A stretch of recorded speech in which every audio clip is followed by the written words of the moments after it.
urabona Zion Temple ni ikintu kinini cyane ariko abantu bakavuga ngo usengera naho kugira ngo avuge ngo nsengera muri Zion ahubwo akavuga ngo nsengera kwa Gitwaza.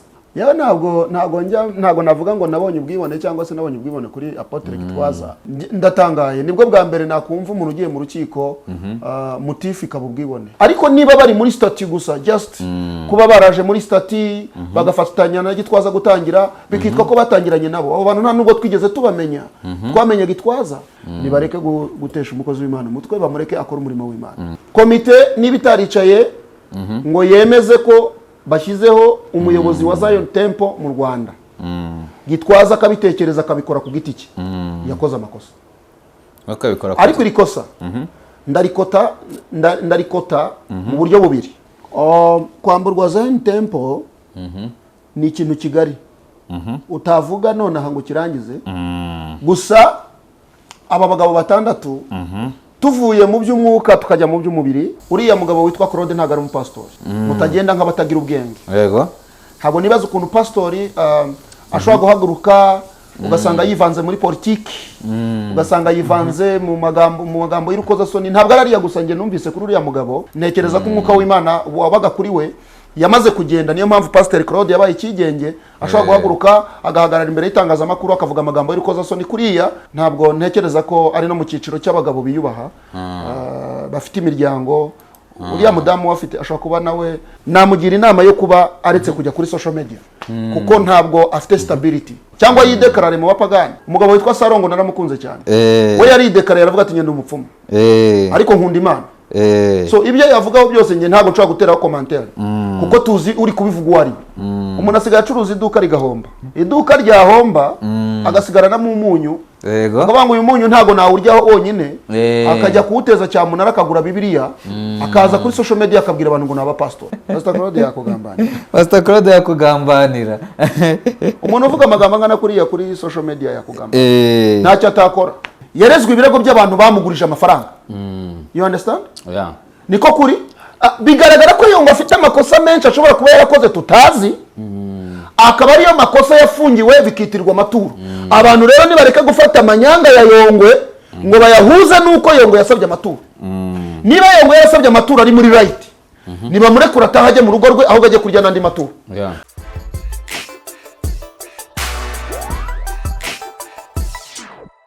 Bahaye ikaze abakunzi ba Big Town TV nkuko bisanzwe nanjye mbasuza mbifuriza gukomeza kugubwa neza muri mwese. Nita Slim Jesus. Uyu munsi nazanye na Evangeliste Christian aho tugiye kuba twaganira ku bibazo bimwe na bimwe bigiye bitandukanye cyane cyane turaza kwibanda kwivuga butumwa. Ikaze Christian. Murakoze cyane. Meze neza. Meze neza. Turashima Imana. Okay. Abantu bakunzi ba Big Town nkuko basanzwe bimenyereye buri kiganiro tujye gutangira turi kumwe n'umukozi w'Imana dukunda gutangirana n'isengesho. Reka dutangiye twiragiza Imana no twite tugaruka ngenda nkubaza ibibazo bigiye bitandukanye. Senga Imana. Mwami Yesu turagushimiye kuko uri mwiza. Izina ryawe nirihimbazwe mu isi no mu ijuru bavuge ko wera. Ni irya mbere nkandagiye kuri Big Town TV. Unyemerere umwuka wawe wera abane natwe. Twuzuza imbaraga zidasanzwe kandi abanyarwanda ndetse n'abanyamahanga bagiye gukurikirana iki kiganiro bazakuremo impuguro imfashanyigisho ndetse bazakuremo n'ibyo bakwiriye gukora kugira ngo umutima wawe unezerwe. Turagushimiye ku mwanya tugiye kumarana mu izina rya Yesu. Amen. Akoze cyane ubwo kiganiro gihaye umugisha. Okay. So ubu ngubu rero mu kiganiro cy'uyu munsi ari ingingo nifuza ko twaza kuba twaganiraho nk'umuvuga butumwa siyo? Yego. Ingingo ya mbere turi buze kuganiraho cyane cyane ni ingingo ijyanye n'ibyo dushobora kwibaza. Urumva muri bino bihe aho abakozi b'Imana barimo navuga ko bari mu nkiko bari kujya mu nkiko cyane.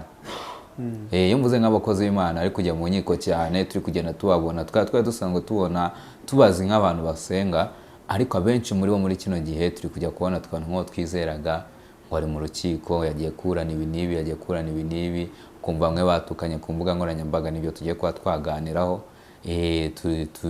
tubiganiraho tubivimuzi siyo?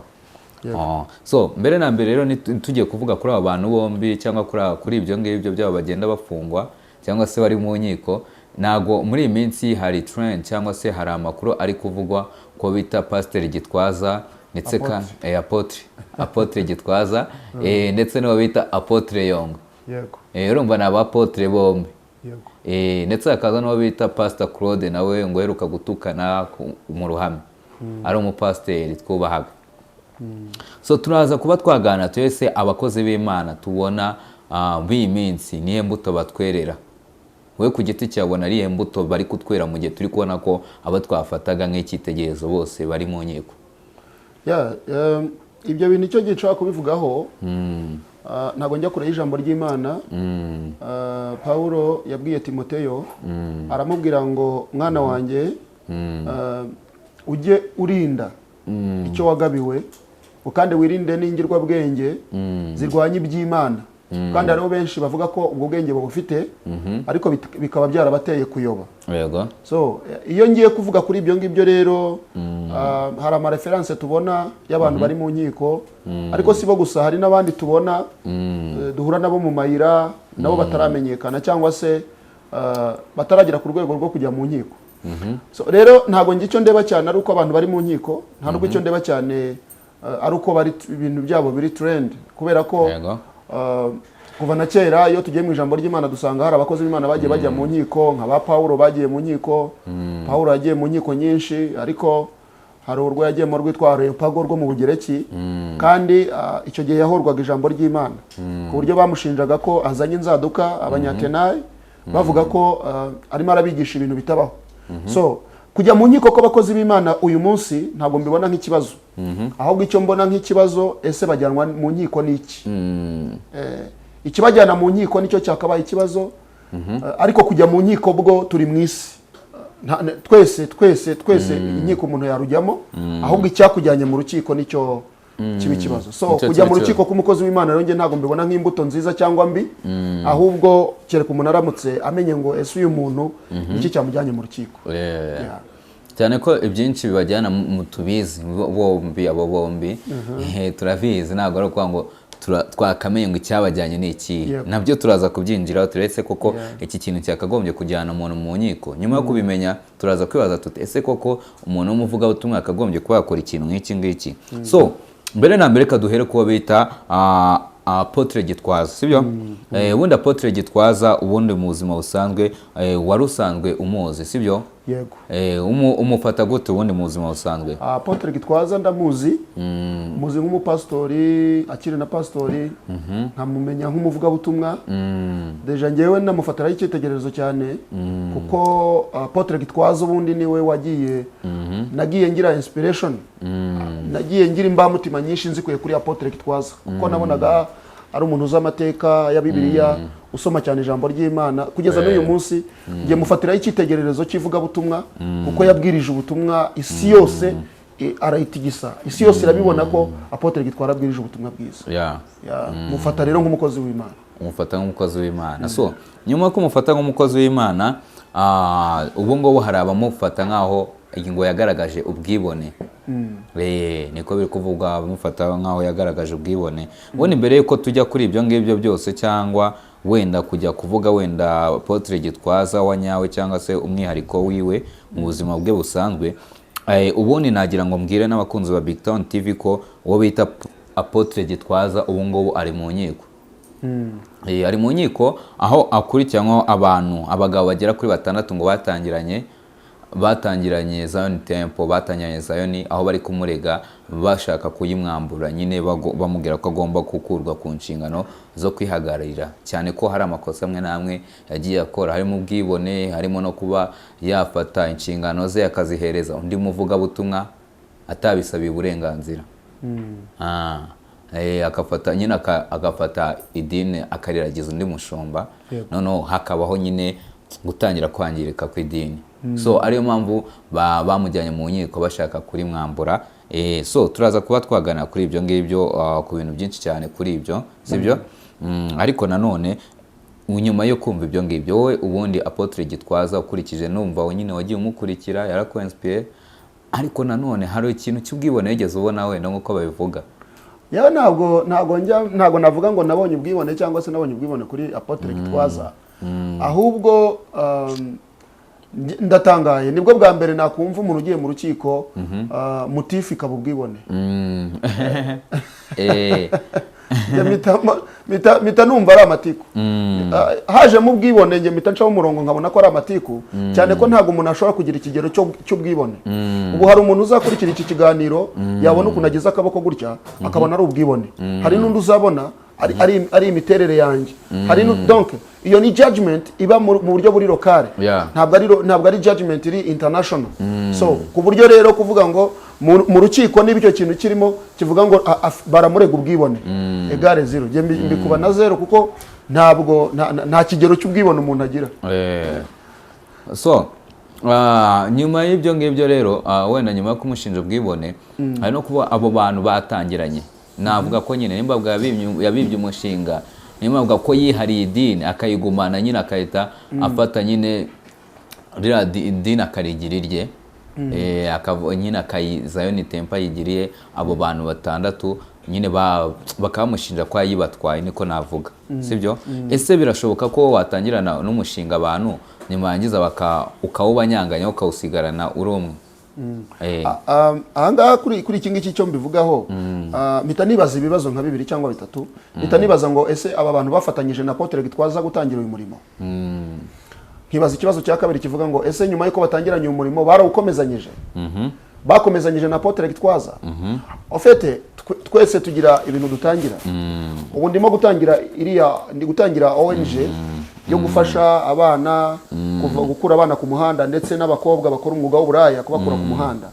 Iyo negereye umuntu nkamubwira ko mfite projet ndi gukora, nkanamusaba ngo ngwino umbere umunyamuryango, nta shares nta mafaranga ngusabye, just gusa ngwino umfollowing hanyuma nuzuza abanyamuryango. Abantu benshi barabitinya. Noneho ubu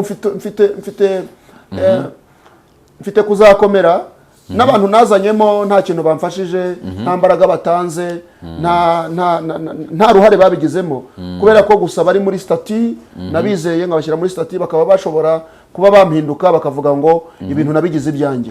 Mu by'ukuri wenda naboneraho gusaba urukiko kuzakora ubusesenguzi bakamenya ese aba bantu shares zabo zingana gute, mu buryo bw'ibitekerezo no mu buryo buri finance. Donc bafashije iki Gitwaza muri uyu murimo. Niba hari ikintu bafashije Gitwaza nyuma kabigarama, Gitwaza yakoze amakosa. Ariko niba bari muri stati gusa, just kuba baraje muri stati bagafatanya na Gitwaza gutangira, bikitwa ko batangiranye nabo. Abo bantu nta nubwo twigeze tubamenya. Twamenye Gitwaza, isi yose ntabwo yigeze imenya abo bantu. Isi yagiye imenya Gitwaza, ngira ngo nawe hari nk'umunyamakuru urabizi neza ko Gitwaza rero iyo uvuze Zion Temple abantu bumva Gitwaza. So rero hakwiye kubanza kugaragazwa imbaraga aba bantu bashyizemo kugira ngo Zion Temple ibigeze ahiri uyu munsi. Hanyuma izo mbaraga zabo nizimara kugaragara, amategeko azakurikizwa, kuko muri stati Imana ishimwe iyi miryango itegamiye kuri leta igira amategeko ayigenga. Wenda nimuza mu mwanya turaza kubinyuramo gatoya, ariko uyu mwanya nabanza kuvuga ngo niba aba bantu bafite imbaraga bashyizemo, Gitwaza n'abegere baganire, bahuze inama n'ibitekerezo. Ariko aba bantu niba nta kintu, niba babizi neza ko ntacyo bakoze mu buryo bw'ibitekerezo cyangwa mu buryo bw'amafaranga, ngo bibe bafite proof, nibareke gutesha umukozi w'Imana umutwe, bamureke akora umurimo w'Imana. Okay, none se tukiraho ngabwo ngo ntabwo avuga ko nyine ntabwo hazamo n'akantu k'ishyari, aravuga ko ari akantu k'ishyari kuko kuba baratangiranye umushinga, then nyuma yo gutangirana umushinga ariko akaba ari umenyekana nk'aho ari nyirawo, cyane ko Zion Temple ntabwo ari umuntu umwe, sibyo? Ntabwo ari umuntu umwe nyine, just uretse ko ari pastor cyangwa abahagarariye. Hari abavuga ngo rero nuko bamugiriye ishyari kuba nyine wenda yarayise agira umugisha wo kumenyekana, ndetse n'abantu bakaguma kumenya ko ari we nyirawe, ndetse kandi n'inyungu nyinshi, navuga inyungu z'umugisha, abantu bamenye ibintu nk'ibyo. Urumva ko iyo uhagarariye idini hari ukuntu wenda ujya mu nama mu bindi bihugu ugahura n'abandi bapasiteri hehe na hehe, urumva kandi no mu buzima busanzwe burya hari n'umuntu ushaka gutera inkunga wenda Zion Temple cyangwa urusengero, then yashaka kuyitera inkunga ahubwo agatera inkunga Gitwaza mu gihe azi ko ateye inkunga urusengero rwose. Mu gihe kandi iyo team yakagombye kuba abibakora bose. Ubwo urumva nyine njye ni nko kuba wenda bishobora kuba byaterwa no kwenda yaje kuba yatanya kugiramo inyungu ze bwite cyane kurusha iza rusange zabo batangiranye. mu by'ukuri biragaragara biragaragara ibyo Gitwaza yakoze muri Zion Temple ni no comment nta muntu ubundi ukwiriye gushyiraho comment kubera ko imirimo yose Gitwaza yarakoze Gitwaza yakoze akazi. So rero nibaza ko umuryango mukuru mugari nkuriya uba ufite abaterankunga bawutera inkunga by'umwihariko, hanyuma ariko na Apotre Gitwaza ntiwibagirwe ko nawe ubwe iyo uvuze Apotre Gitwaza nawe ubwe n'izina, yego sibyo? Iyo turabyemeranyaho Gitwaza ubwe nawe ubwe izina Gitwaza, Apotre Dr Apotre Gitwaza by'ubwaryo ni izina, sibyo? By'ubwaryo ni ikintu ubwacyo, kuvuga Gitwaza by'ubwaryo ni ikintu kwacyo. So niba rero haza inkunga zikaza mu rwego rwa Zion Temple cyangwa rwa Authentique cyangwa rwa Gitwaza, ibyo bintu ni ibintu bitatu bitandukanye. Niba Gitwaza yabwirije neza akabona benefits iturutse ku mirimo yakoze, abantu bakamushimira, wakoze neza, wagize gutya, wakoze imirimo myiza, bikaba bitaje mu rwego rw'itorero, nta rubanza Gitwaza afite. Niba ibintu rero byaraje mu izina rya Authentique cyangwa bya Zion Temple, Gitwaza akabyikubira, afite urubanza ku Mana ndetse no ku bantu, kubera ko itegeko rivuga ko iri tegeko ryo mu isi rigenga abantu rivuga ko ubundi nta muntu ku giti cye ukwiriye kwiyitirira imitungo cyangwa se ibikorwa by'umuryango runaka, kuko ibyo bikorwa by'umuryango biba ari iby'umuryango. Gitwaza niba yariyitiriye ibikorwa by'umuryango afite ikibazo, ariko niba atariyitiriye ibikorwa by'umuryango akaba yaragiye akundwa n'abantu ku giti cye, abantu bakamuha icyo nakwita ishimwe cyangwa se bakamuha impano bitewe n'amagambo meza yababwiye akururutsa imitima, nta kibazo nyine nshobora kubona kuri Gitwaza. Okay, ese wowe ubivugaho iki kuba abantu wenda bari basigaye bavuga urabona Zion Temple ni ikintu kinini cyane, ariko abantu bakavuga ngo usengera naho kugira ngo bavuge ngo nsengera muri Zion, ahubwo akavuga ngo nsengera kwa Gitwaza. ahubwo ntago wakabaye imbaza ngo mbivugaho iki, ahubwo mwe mubivugaho iki? Twe tubivugaho iki gute? Mwe mubivugaho iki? Kuko donc by'ubwabyo ntago ngira icyo mbivugaho, ahubwo by'ubwabyo birivugira, by'ubwabyo nijwi.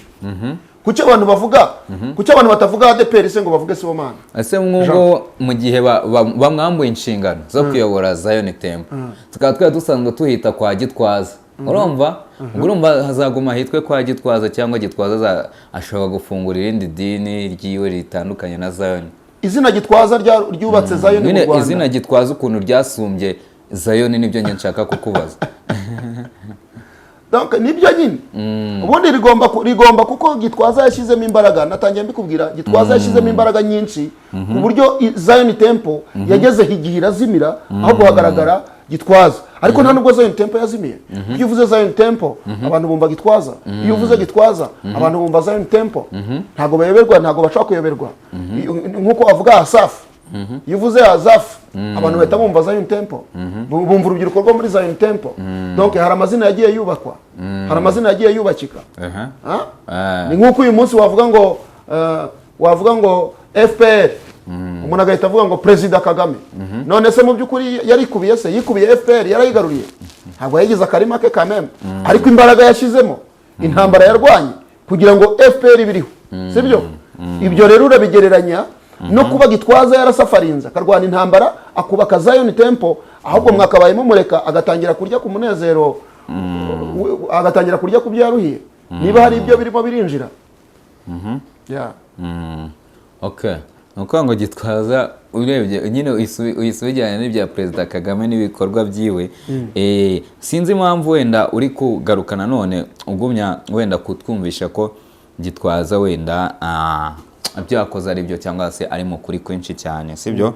Ariko nanone se wenda ntabwo biri bumbuze ko kubazani, ese koko ibyakoze byo kwimikira umuntu byo akimika umuntu ugomba guhagarara Zion mu gihe adahari, burabyo nakosa yaba yarakoze mu gihe bakagombye kubyuzuza nka komite niba itaricaye ngo yemeze ko bashyizeho umuyobozi wa Zion Temple mu Rwanda, Gitwaza akabitekereza akabikora ku giti cye, yakoze amakosa. Ariko iri kosa ndarikota mu buryo bubiri. Ndarikota mu buryo bwo kuba Gitwaza afite igikomere yatewe n'abantu yatangiranye nabo bakamutererana, yarangiza akagera ku rwego buriya niba yashyizeho umuntu wo gukora wo kumusimbura hano, wasanga hari n'ibindi yagiye akora, wasanga hari n'igihe yazanye umufuka wa sima wenyine, wasanga hari n'igihe yazanye ijerekani y'irangi bagiye gusiga mu rusengero wenyine, ariko ibyo ngibyo ntibivugwa kubera ko byari ibintu yakoraga mu rusengero. So ku mpamvu ze bwite, nk'ubu ngize amahirwe yo kwicarana nawe, njye nkagira ibyo mubaza, nakwirekura nkamenya ukuri kwe mbwiwe nawe, njye nakwirekura nkagira icyo mbivugaho nshingiye ku ijambo ry'Imana. Ariko niba Gitwaza we ubwe yaratekereje agafata umuntu akamwimika ku giti cye, komite nyobozi itabirimo, yaba yarakoze amakosa, kuko ntabwo ntekereza ko nanone ikintu kingana kuriya gishobora kuba kidafite komite. Ahubwo ikintu yakwibaza ngo abantu 6 bari kurega Apotre Gitwaza bari muri komite nyobozi y'itorero rya Zion Temple, cyangwa hari abavuye muri Zion Temple bagiye mu yandi matorero, none babonye Gitwaza agize umugisha batangiye kuzana ibirego. Niba bari muri komite nyobozi ya Zion Temple bakaba barimikiwe umuntu batabizi, babaza Apotre Gitwaza akababwira ko ibyo bintu bitabareba, ntabwo bakwiriye. Donc Gitwaza nta jambo rwose akwiriye kuba afite, akwiriye kuba arekura, bagakuraho uriya muntu, noneho bagashyiraho umuntu bemeranyijweho. Okay, ni fresh, nta kibazo. So noneho nashaka kubaza ko wenda ukurikije uko ubyumva wowe ku bitekerezo byawe nka evangelist, kubyumva wowe ukurikiye bari abagabo 6 barimo bararega Gitwaza, ndetse ubu ngo akaba ari mu nkiko. Ese Gitwaza birakwiye ko agomba kwamburwa Zion Temple? Kwamburwa Zion Temple ni ikintu kigari utavuga nonaha ngo kirangize. Gusa aba bagabo 6 tuvuye mu by'umwuka tukajya mu by'umubiri, tukareba amategeko agenga imiryango runaka, niba abagabo bari muri komite niba bari kuri statut, bari muri board ya Zion Temple, bashobora kwicara, nibyo bashobora kwicara bakavuga bati uyu muntu atoboye igihe kinini ntitumukeneye.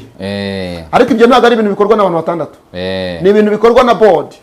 Board iricara igatanga, buri muntu wese agatanga suggestion, bakavuga bati wenda turabona Gitwaza tutamukeneye, kandi nawe akwiriye kuba byumva. Ariko niba Gitwaza atabyumva, ibi bintu inkiko zibisesengura. Ushobora gusanga ari agatsiko k'abantu 6 biteranyije, ariko batanahuye na 2/3 by'abagize umuryango muri rusange.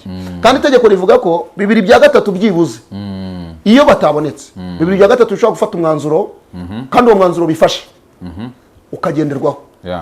Icya kabiri, nta nama iterana hari umuyobozi w'umuryango. Inama ntishobora guterana hari umuyobozi uhagarariye umuryango, icyo ni kimwe. Inama ntishobora guterana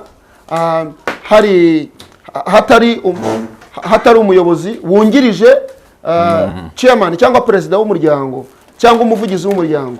Iyo umuvugizi w'umuryango atabonetse, byibuze umwungirije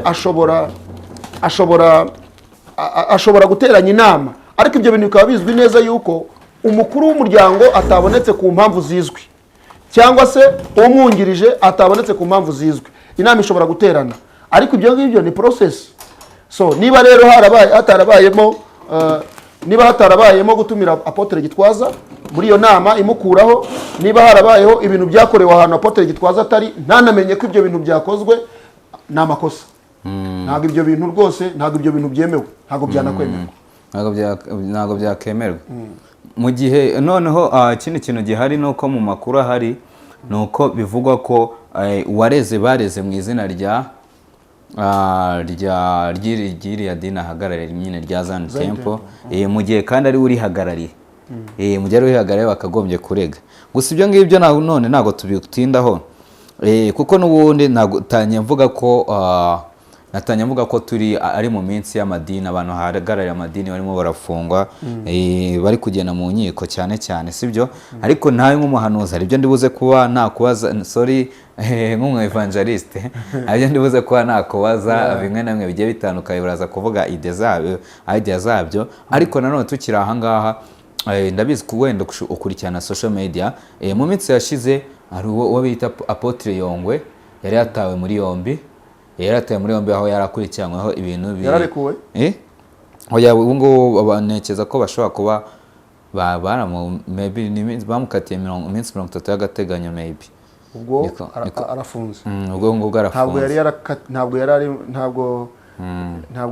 ntabwo yari ari ahubwo mu minsi yashize bamushyizemo n'ubu aracyarimo n'ubwo aracyarimo sibyo akaba yari arimo akurikiranwaho icyaha navuga ko ari nuza ari nk'ubwesikoro aho yavugaga nyine yitwazaga abantu ati mumereze amaturo mbasengere mu mituro bigende gutya na gutya sibyo ariko mbere ko tujya kuri Apotre Yongwe turi ku rukiko bakimara kumukatira umugabo wita Pasteur Claude baje kuba bamubaza ikibazo cyane ko bari umukozi wa Yongwe yarimo arashinja Pastor Claude ko ari ushobora kuba ngo yaramugambaniye ngo niwe ngo agambaniye Yongwe ngo niwe utumye afungwa so nyuma yo kumubaza ibyo ngibyo umugabo yahise aboneraho atuka ibitutsi by'urukozasoni kandi ari umuntu w'umupasiteri twizeraga amagambo Pastor Claude yavuze arayumvisha oya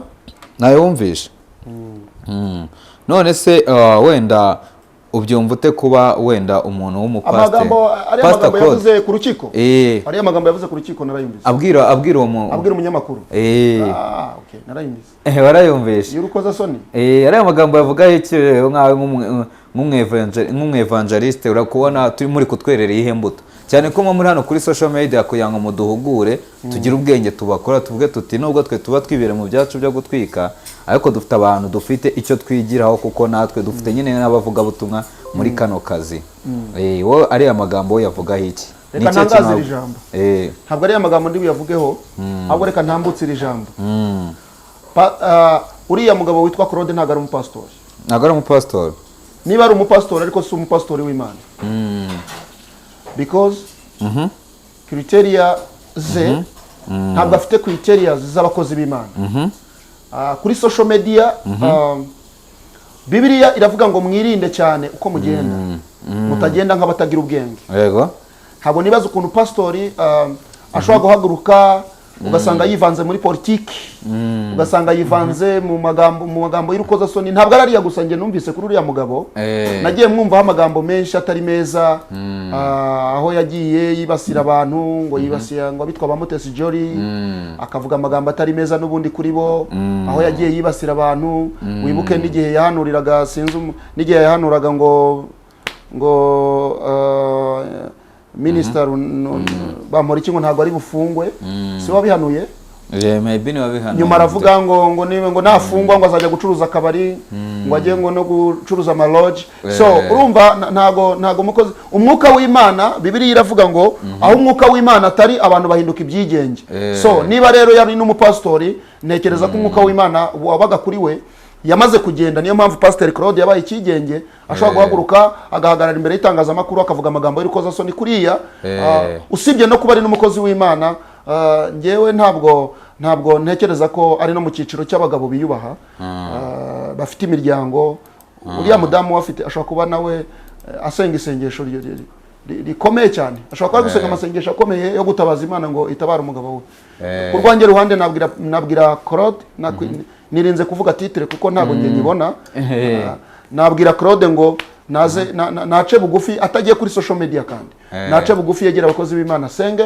yongera agiye ku rufatiro kandi ku rwanjye ruhande namugira inama yo kuba aretse kujya kuri social media kuko ntabwo afite stability avuga amagambo atari y'abakozi b'Imana cyangwa yidekarare mu bapagani yidekara mu bapagani tuvuge ko ari umutwitsi waje muvuge ko ari umutwitsi w'umupagani uri aho ariko utari pasteur buriya nakunze Sarongo cyane umugabo witwa Sarongo naramukunze cyane we yaridekara yaravuga ati ngende umupfumu ariko nkunda Imana so ibyo yavugaho byose nge ntabwo nshobora guteraho commentaire kuko tuzi uri kubivuga uwari sibyo kandi uwe aranabikora neza cyane agakora ubupfumu bwe agatanga n'inkunga agafasha abantu donc afite n'umutima wa kimuntu but abahungu bari kuza ahangaha bakaza bazanye ngo n'abapastori reka nkubwire munyamakuru Jesus hari ikintu maze kubona umuntu asigaye acuruza iduka rigahomba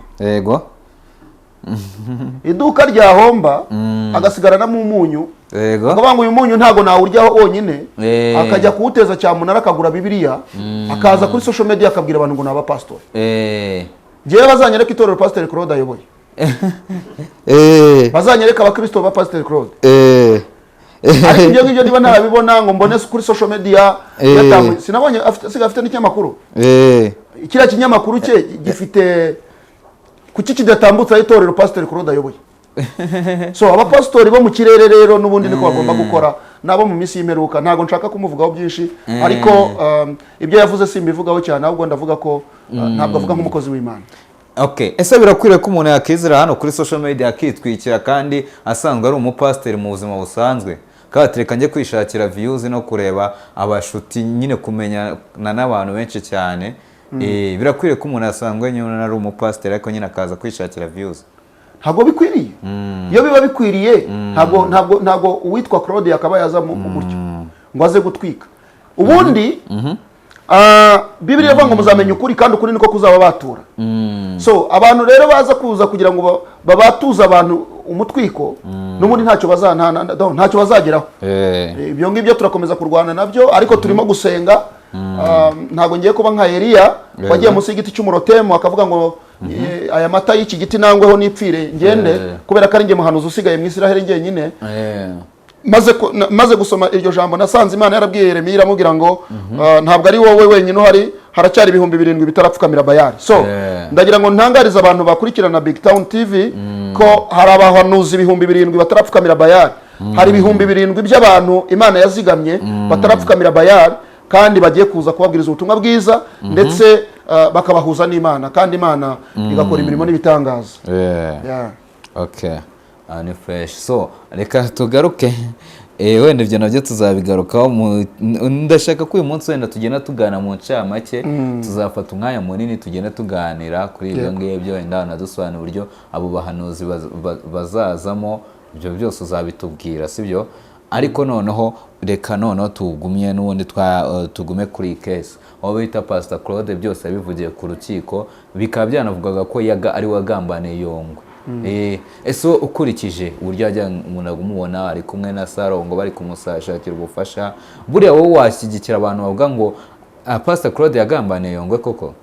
Ntabwo nabashyigikira ko Pastor Claude yagambaniye Yongwe, ariko nta nubwo nanabihakana, kuko namaze kubona ko Pastor Claude ari umupagani. Yanabikora. Yanabikora, reka nkubwire. Pastor Claude yanabikora. Ariko nanone sinabimushinja.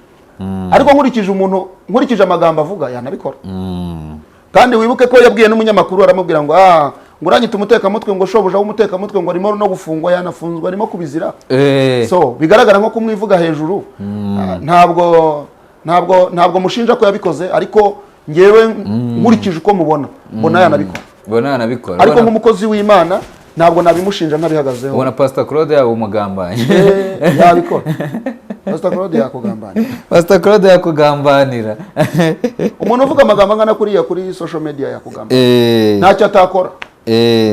So none n'ubundi ubwo ako kagambane kaje kabonetse cyangwa se bakavuzeho mu gihe wo bita Yongwe, Apotre Yongwe yamaje gukatirwa iminsi 30 y'agateganyo. Urumva icyo gihe, ariko Apotre Yongwe nanone akaba yari amaze iminsi navuga ko ari kuri social media ari gukora ibintu navuga ko bitari byiza, nubwo bivugwa ko nyine nawe yabaragambana. Ibyo bintu navuga ko bitari byiza, ngiye murikiza ubupagani bwanjye, abantu barihangana, no kuba wenda yashobora kumvisha abantu ko bagomba gutura amafaranga kugira ngo abasengere. Ese birakwiye ko umuntu agomba kuba yakaka ituro kugira ngo agusengere? Iki ngiki iyo nkivugaho ivuga mu buryo bugari. Urambajije tese guturisha ni icyaha? Guturisha si icyaha. Ntabwo guturisha ari icyaha. Ntabwo ndi kuvuga Yongwe.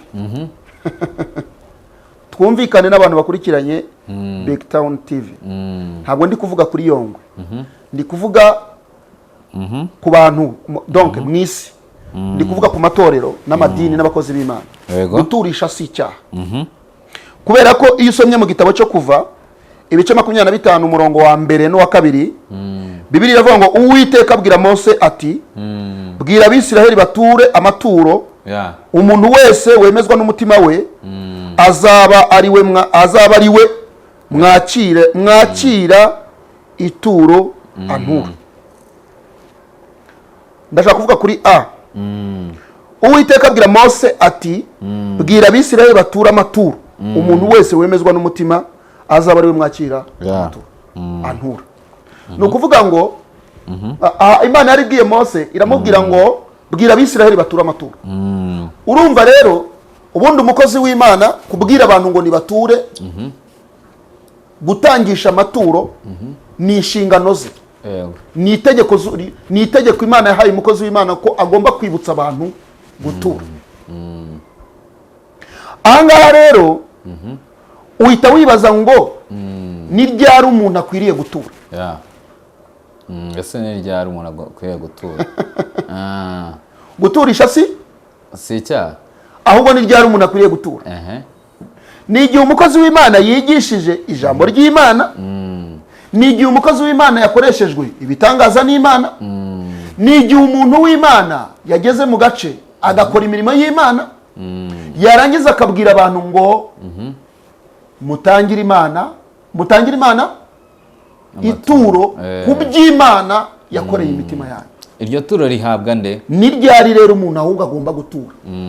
Ni igihe umuntu yumvisha ijambo ry'Imana. Iyo usomye mu Kuva ibice 35 ku murongo wa 5, umva ukuntu Bibiliya ivuga. Bibiliya ivuga ngo mwakira amaturo, Uwiteka aturwa. Bibiliya iravuga ngo twari twibajije ngo ni ryari umuntu agomba gutura. Bibiliya iravuga ngo mu Kuva ibice 35 umurongo wa 5, Bibiliya iravuga ngo mwakira amaturo Uwiteka aturwa na bene wanyu, umuntu wese wemezwa n'umutima we azana ituro atura Uwiteka ry'izahabu n'ifeza n'umuringa. Ni ryari rero umuntu agomba gutura? Ni igihe umutima wawe wakwemeje ko ugomba gutura. Ntabwo ari igihe watewe ubwoba. Twakiriye abavugabutumwa muri iyi minsi bafite iterabwoba ryo gutera abantu, ukabatera ubwoba ngo nudatura ngo Imana izakwica, ngo nudatanga amaturo ngo Imana izakwica. Noneho abantu bagahagarara mu kintu cy'ubwoba, bagatura amaturo avuye ku mutima w'ubwoba, ntibatanga amaturo avuye ku mutima ushaka. So rero niba hari ikintu Imana ikeneye abantu babwiriza ubutumwa, noneho imitima y'abantu igafashwa n'ijambo bavuze, bamara gufashwa n'ijambo bavuze, imitima yabo yonyine ikabahata kuzana ituro mu nzu y'Imana. Aya maturo wakwibaza ngo ubundi yagenewe gukora iki? Turi kujyana cyane. Aya maturo wakwibaza ngo agenewe gukora iki mu nzu y'Imana? Ese amaturo agenewe iki mu nzu y'Imana? Amaturo agenewe ibintu bibiri. Amaturo akoreshwa ibintu bibiri gusa. Ikintu cya mbere, soma mu gitabo cyo Kuva ibice 35 ku murongo wa ibice 35 ku murongo wa 29.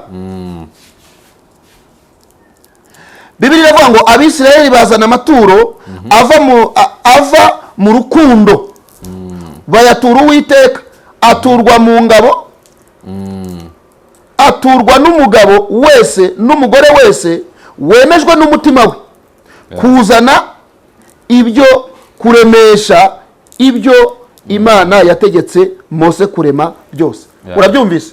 Ni ukuvuga ngo aya maturo bayazaniye iki? Bayazaniye kuremesha ibyo Imana yategetse Mose kurema byose mu nzu y'Imana. Mu yandi magambo, ubundi amaturo akazi kayo ka mbere ni ugukoreshwa iby'inzu y'Imana, ni ukubaka, ni ugukora indi mirimo yose yo mu rusengero. Icya kabiri amaturo amara, sibyo? Icya kabiri amaturo amara atunga abantu b'Imana, Imana yagennye. Aba bantu b'Imana rero Imana yagennye ni bande? Iyo usomye mu gitabo cyo Kubara ibice 18 umurongo wa 25, Bibiliya iravuga ngo Uwiteka abwira Mose, aya magambo yumve witonze. Uwiteka abwira Mose ati kandi bwira Abalewi uti nimukoresha Abisiraheli 1/10 yego mbahaye kubakoresha ngo kibe gakondo yanyu, mujye mugikuraho ituro muturu Uwiteka, muryereze ribe 1/10 cy'icyo gice cya 10. Ibi ngibi bishatse kuvuga iki? Imana yabwiye Mose iramubwira ngo bwira Abalewi ni bantu ki? Ni abantu baba mu nzu y'Imana, ni abantu baremesha imitima y'abantu, donc ni abatambyi. yego Ni abatambyi bakora iby'umurimo w'Imana, batamba ibitambo, basengera abantu, bahugura abantu, babwiriza ubutumwa bwiza, bamamaza Yesu, bakavuga imbaraga z'Imana mu bantu. Ku murongo wa 30 ngo ubabwire uti nimumara gukuramo ibirushaho kuba byiza mukabituraho ituro mwerereza, ibisigaye byo muri icyo 1/10 bizabarwa ku Balewi nk'ibyo biyejereje bivuye mu mbuga bahuriraho no mu mivure bengeramo vino. Mujye mubibwira, urumva, biravuga ngo nimuzashyirweho, sibyo, ntimuzashyirirweho icyaha nabyo nimumara kubikoramo ibirushaho kuba byiza mukabituraho ituro mwereza, kandi muzaba mutononye ibyera byatuwe n'Abisiraheli ngo mupfe. Ibi bishatse kuvuga iki? Aba Balewi nibo bakwiriye gufata ibi bya 10 n'aya maturo byatanzwe mu rusengero, bagakuraho ibigomba gukora umurimo w'iki w'Imana. Bibiliya yavuze ngo nimumara gukuraho ibyo byiza by'ingenzi mukabikoresha iby'umurimo w'Imana, ngo ibisigaye mugire gute? Ibisigaye mu biryo, ibisigaye bibatunga. Iyo usomye Bibiliya usanga ahantu henshi Imana yaragiye abwira Abalewi ikababwira ngo ibi rero muhawe niyo gakondo yanyu muhawe. Ibya 10 n'amaturo iyo bimaze gukurwaho ibikora umurimo w'Imana mu buryo bwaguye, ibisigaye bigenerwa abatambyi, bigenerwa abantu bakoze umurimo w'Imana. Urumva?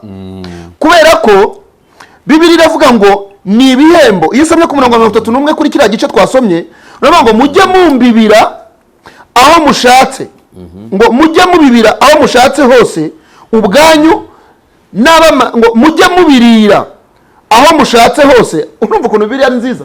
Ngo ibyo bya 10 nimumara gukuraho ibyejejwe mumaze gukora umurimo w'Imana, ngo mujye mubirira aho mushatse hose n'imiryango yanyu ubwanyu, n'imiryango yanyu n'amazu yanyu, kuko ari ibihembo byanyu muhemberwa imirimo mukora mu ihema ry'ibonaniro.